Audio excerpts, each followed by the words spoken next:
Hallo und herzlich willkommen zurück zu The First Tree in der zweiten Folge, wo wir immer noch auf der Suche sind als Füchsin nach unseren beiden überlebenden Kindern und als junger Mann nach der Verbindung zu unserem Vater. Und wie schon angedeutet, wir haben noch nichts über die Mutter gehört, immer nur über den Vater. Und immer wieder sieht man diese beiden Bilder. Und ich weiß nicht, wer das ist. Das ist der junge Mann und seine Freundin, die gerade miteinander reden. Ich weiß nicht.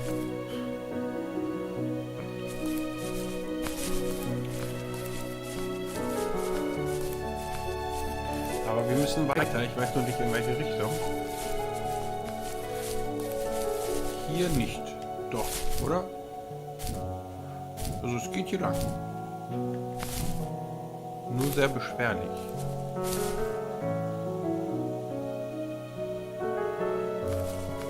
Okay.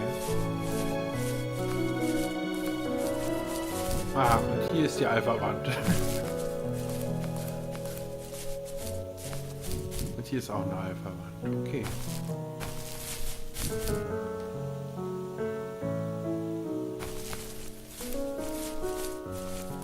Da hinten, dieser Wasserfall, der guckt uns doch so komisch an.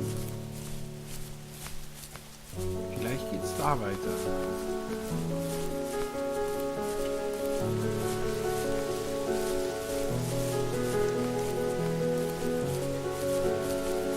Mein Twitch-Chat spinnt leider. Für alle, die gerade auf Twitch zuschauen, das tut mir sehr leid.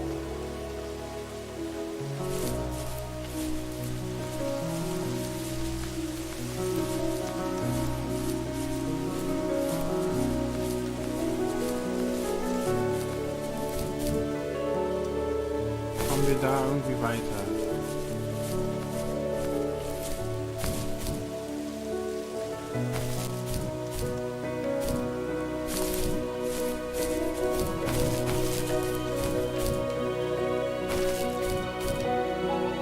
Jawohl, da ist auch ein Licht.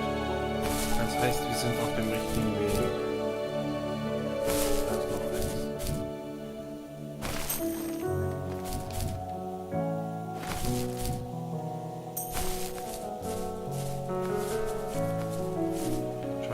Wasserfall.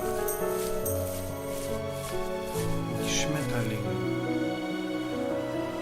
Also wenn das nicht irgendwie Sehnsucht nach Freiheit schreit, dann weiß ich auch nicht. Ich mache mal ein Foto. Für das Thumbnail.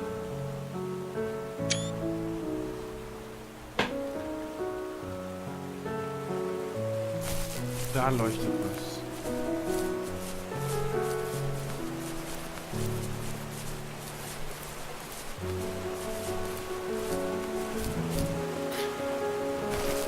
Hier ist wieder eine Sprunghilfe.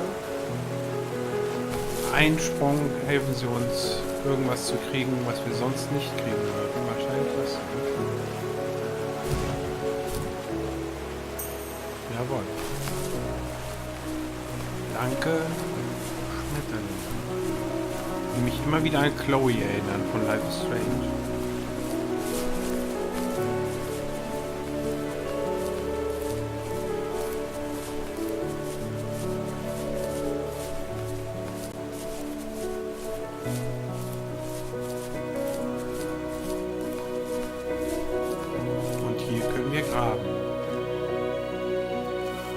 After he drove me home from the police station, I blew up at him, saying how I never wanted to be like him, how I was going to be someone and leave that hick icebox for good.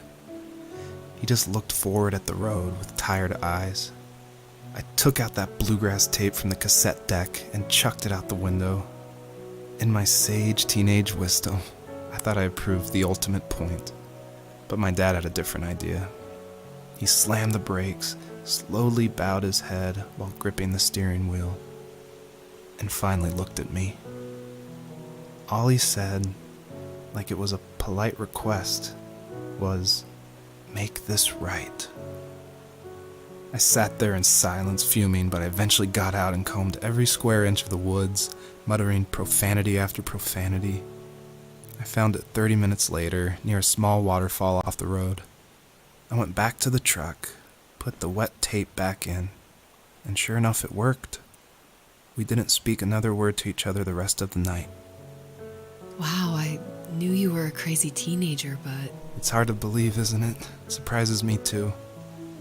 It's like I didn't really know who that kid was back then. I bet my dad thought the same thing over and over. It's almost like he was saying, make this right, to himself, more than to me.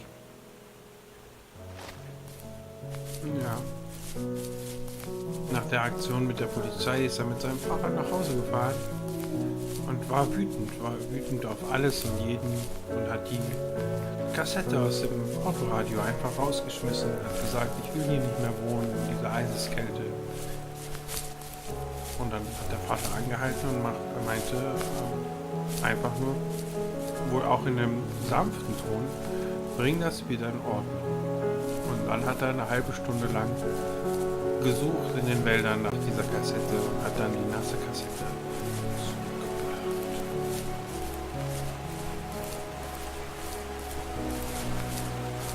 Ist da oben noch was?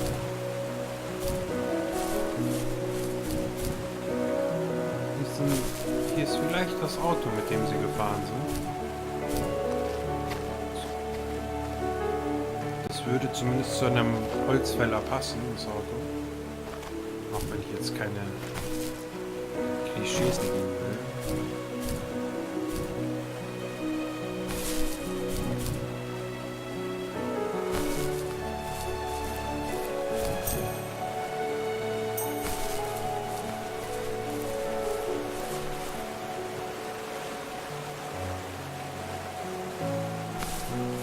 Und der Wasserfall zieht uns auch noch rein.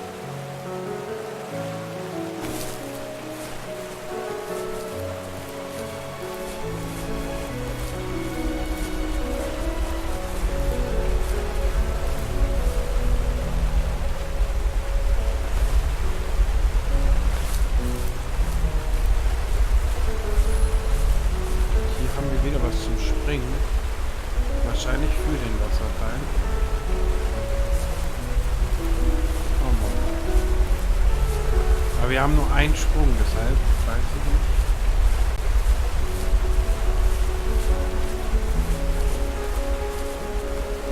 Okay, so kommen wir so hoch.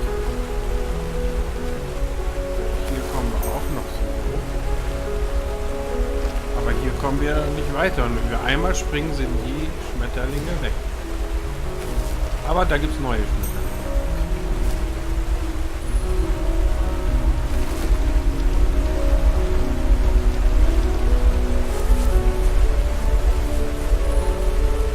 Jetzt haben wir noch mehr Schmetterlinge. Cool. Müssen wir nur noch etwas finden, was wir auf keinen Fall erreichen würden ohne die. My friends would laugh about that night and talk about how crazy it was, and I laughed along, pretending it didn't bother me. But it did. I imagined my friends growing old in the bush, unable to find that thrill in those godforsaken ice fields. It's like those mountains were a literal wall, keeping me from leaving, where all I would have to look forward to are lumber yards and evening beers. I had to climb over. That was my only goal for a long time. Das ist dieser Barbershop, den wir auf der Karte gesehen haben.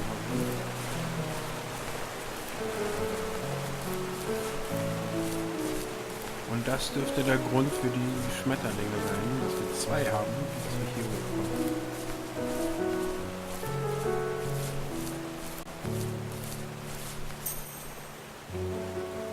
Aber er will, dass wir 3 haben. Wir haben nur 2. Reicht aber noch.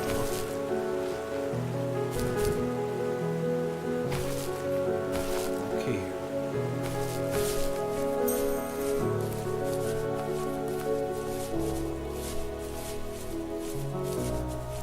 Und hier gibt es wieder was zum... Hier wird er wieder was erzählt.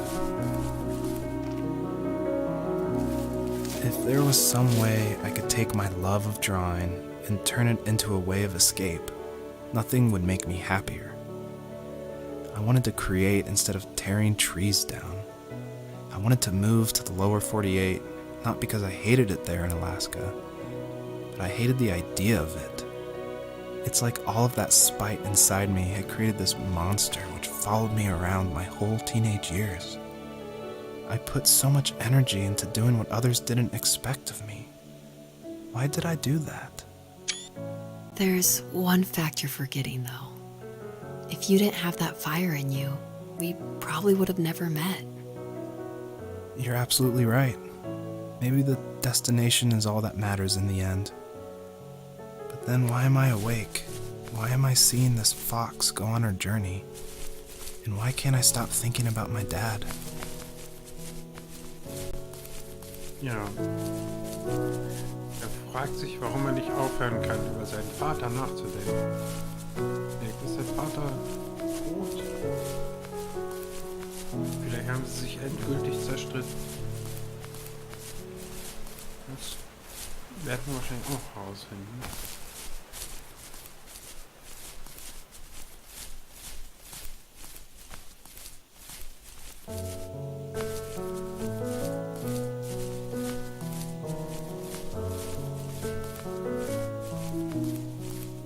Und sie meinte, wenn er nicht den Weg genommen hätte, den er genommen hat, hätten sie sich vielleicht nie kennengelernt. Und das ist es manchmal. Ne? Man macht etwas und erstmal passiert eine Menge Negatives, aber dann kommt auch eine kleine positive Sache dabei raus. Das weiß man aber erst, wenn man den Weg gegangen ist.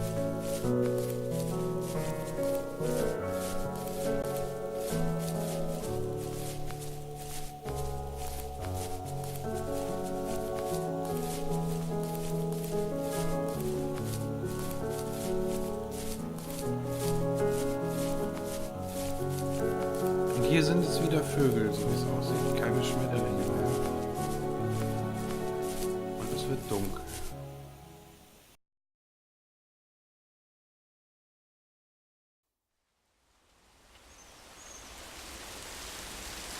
Oh, die Szene hat wieder gewechselt. Und wir haben immer noch unsere Kinder nicht gefunden. Da vorne ist was. Aber hier sind Lichter. Wir nehmen erstmal den Weg. Das da vorne ist sehr präsent. Deshalb. Oh, das ist auch präsent. Was machen wir denn jetzt? Da ist ein Licht und da ist ein Licht.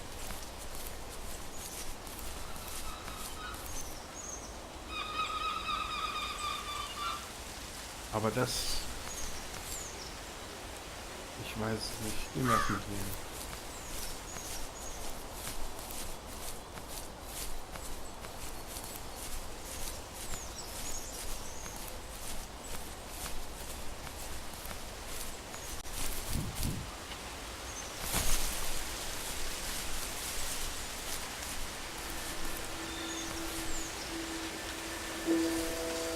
Da ist wieder was. Even at my most distant, at the times when I detested him the most, he kept reaching out. For a year straight, he asked me every week when we were going camping. I thought he was just dense. Eventually, to shut him up, I agreed. We carried out the worn lawn chairs from the garage and set up a cinder block campfire at the site we had always used behind the house. We walked down the mountain path, talking in the warm sunshine we only got a couple months of the year. Those 3 obsidian rocks shimmered alongside the shore, almost like sparklers pressed against a dark window. I'll never forget that wet stone on my feet, or how those massive mountains looked even bigger in the lake's reflection. I felt small, but grateful. As the sun set, my dad found something I hadn't seen for a long time. The tree where I'd made my first carving when I was 6. I hadn't even carved it. My dad had helped me, but I still called it my tree. Something about seeing my name there made me open up, and we talked about everything that night in that old camouflage tent. I told him how much I loved sketching and design, and how it would be a dream to study architecture in Seattle. I told him how I didn't get along with my friends much anymore, but that I didn't mind being alone. He told me he was there for me, and he joked that if all he had to do was write my name on a tree to finally get me to talk, he would have left me carved logs with novels on them in front of my room every morning. I don't know why it took me that long to realize it, but it was then I knew how much he had sacrificed for me. Ja. Sein Vater hat immer versucht, wieder den Kontakt aufzubauen, hat ihn immer gefragt, ja, wie man den kennt, ne? Aber in ihm war halt so eine Wut, dass er das nicht, ja, dass er nicht darauf eingehen wollte. My dad built a lot of stuff in his free time. If he wasn't watching fly fishing or reading Tom Clancy novels, he was carving something. He made tons of birdhouses. Not that he was into bird watching, but I think he really missed working and adding on to the home. If he couldn't afford the time to build onto our own house, he would have to settle with watching birds move into their little homes. We kept an old mattress in the bed of that ugly yellow truck, so we would drive it deep into the woods and then watch the birds fly into their houses while the sun set. Usually it was accompanied by venison jerky or a cold Coke, but not a lot of talking, which is how we both liked it.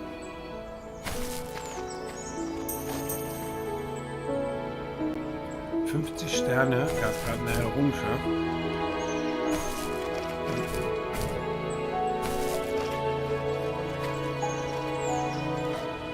Sie kann auch durchaus welche verpassen, so ist es nicht. Die Geschichte geht trotzdem weiter.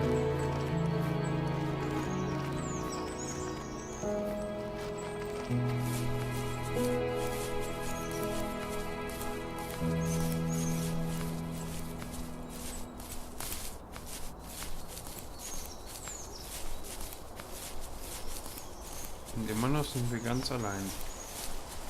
Bis auf die Vögel.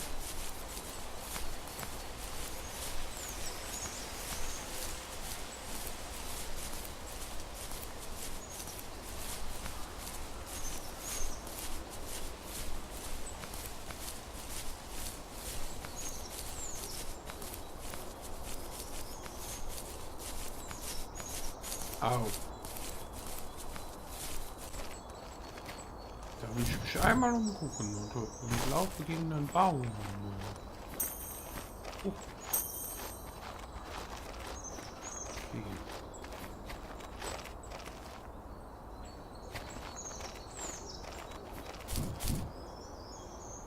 Hinten ist was.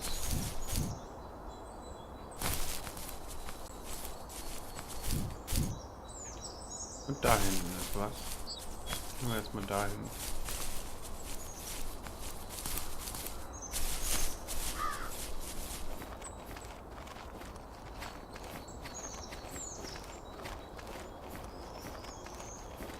Und überhaupt da langkommen.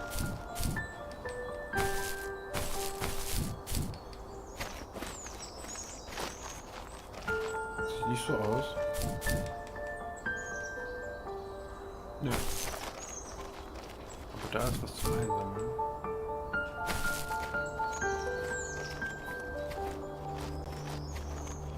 Ja auch.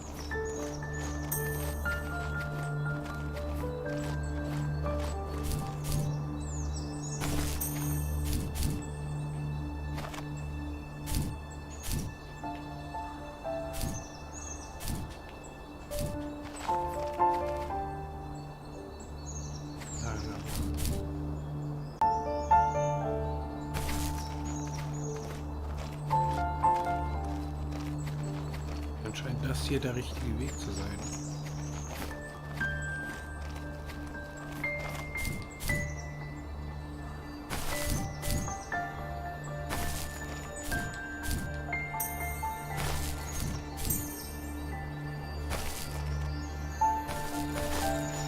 Und hier ist das Obsidian.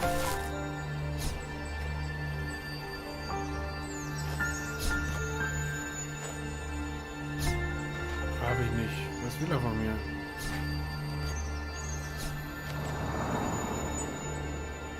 Aha. Okay, dann müssen wir nochmal zurück. Und genau dasselbe bei dem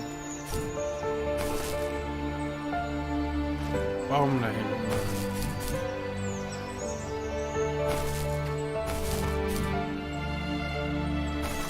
Kommen wir von hier dahin?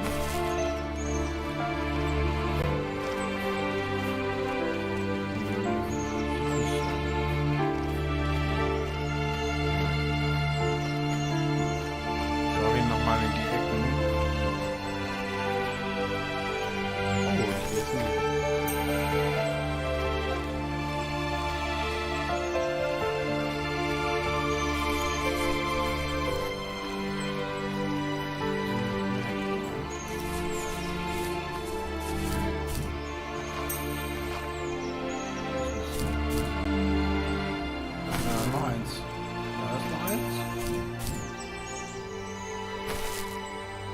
Da ist noch eins, hä?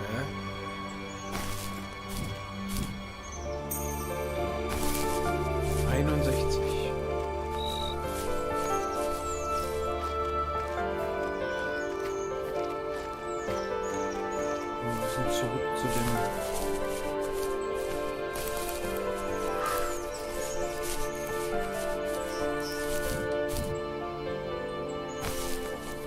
einen Baum. Falls wir den noch finden.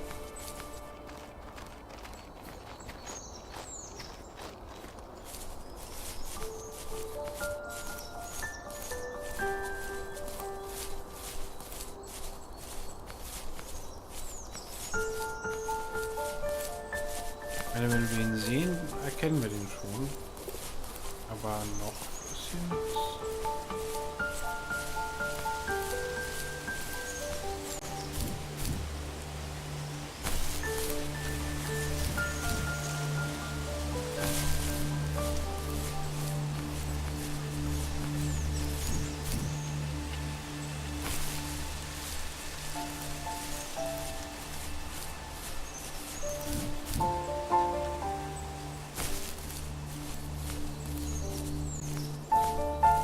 Nicht. Da, das müsste er sein. Hier ist ein Grab. Oh nein. Oh nein. Ich weiß nicht mal, ob ich wissen will, was passiert ist.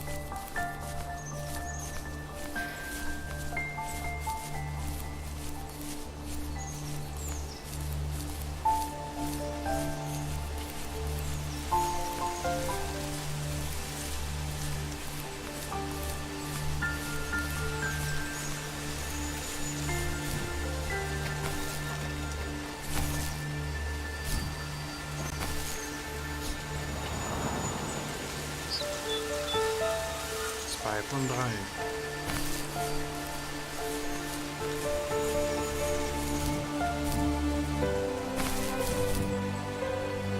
Hier kommen wir nicht weiter. Da ist noch was.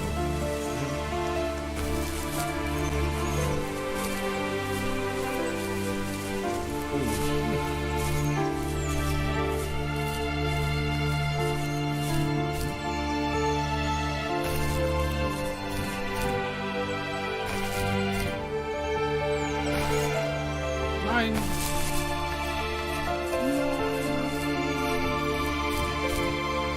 Warum? Das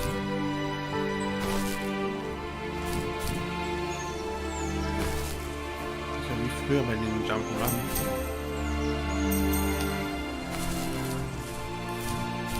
Mario, wo man die auch so. Aber da war es leichter, die waren 2D, das ist 3D. Da unten müssen wir.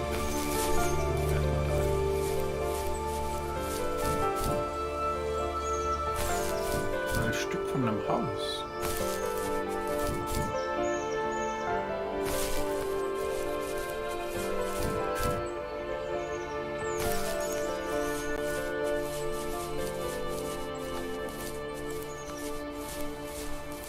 Und was wir hier finden.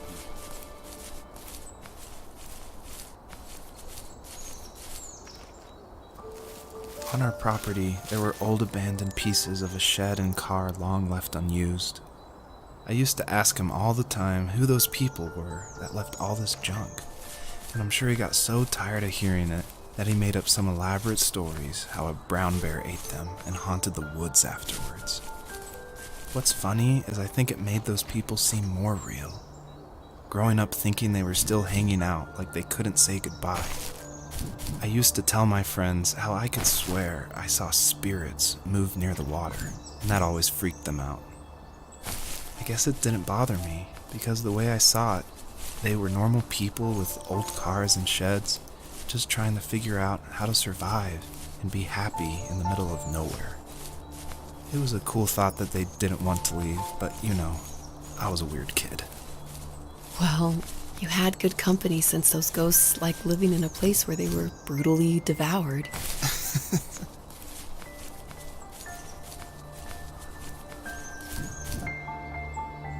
Als Kind immer erzählt, er würde Geister sehen.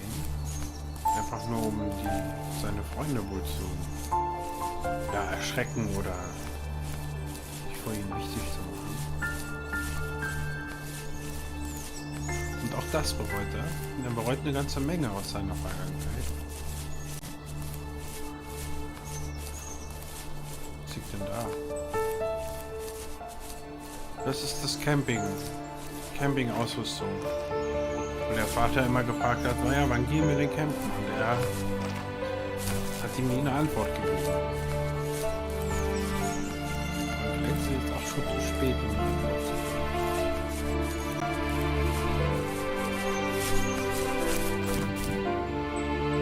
Moin! Aber da müssen wir hochkommen. Wie kommen wir denn da hoch?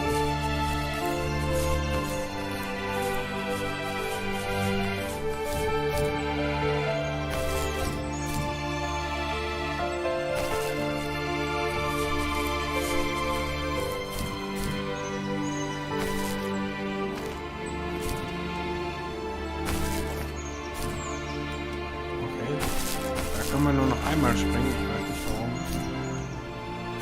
Ich finde, wir können von meinem Double Jump machen. Okay, hier fängt wahrscheinlich der Weg dahin an.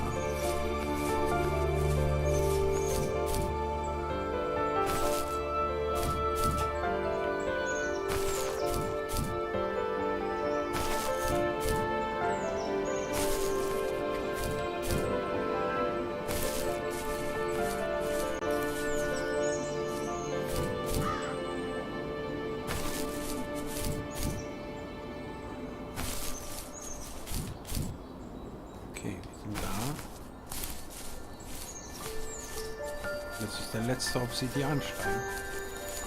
Dann haben wir 3 von 3.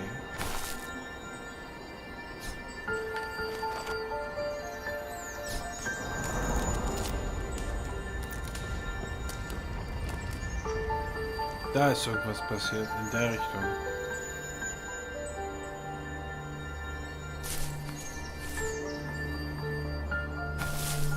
Und die haben eine Errungenschaft gekriegt, der Weg nach vorn.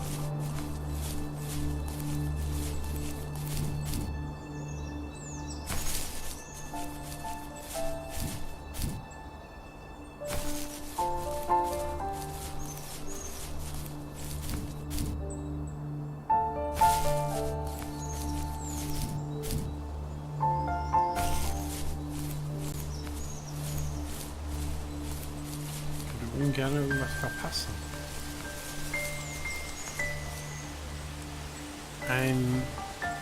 So ein Spielzeugcomputer für Kinder. Oder ist das ein Akkordeon und noch nicht aufgezogen? Eins von beiden Zeit. Ich hätte jetzt auf Spielzeugcomputer getippt.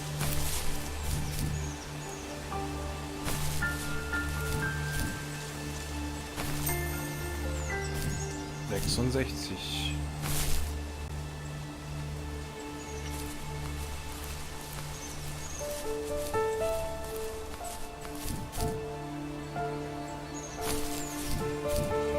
Ah, jetzt sind die Pflanzen hier weg, die uns vorhin noch den Weg versperrt haben.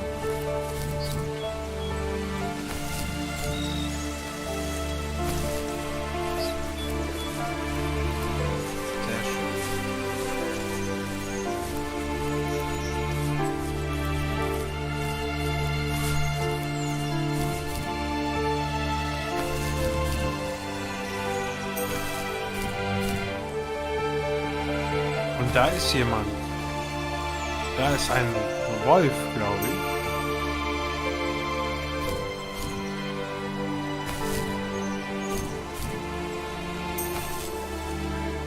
Da. Und ich glaube, er ruft nach uns. Aber was wir da sehen, erfahren wir in der nächsten Folge. Ich verabschiede mich von euch. Ich hoffe, das Spiel gefällt euch. Bis zum nächsten Mal.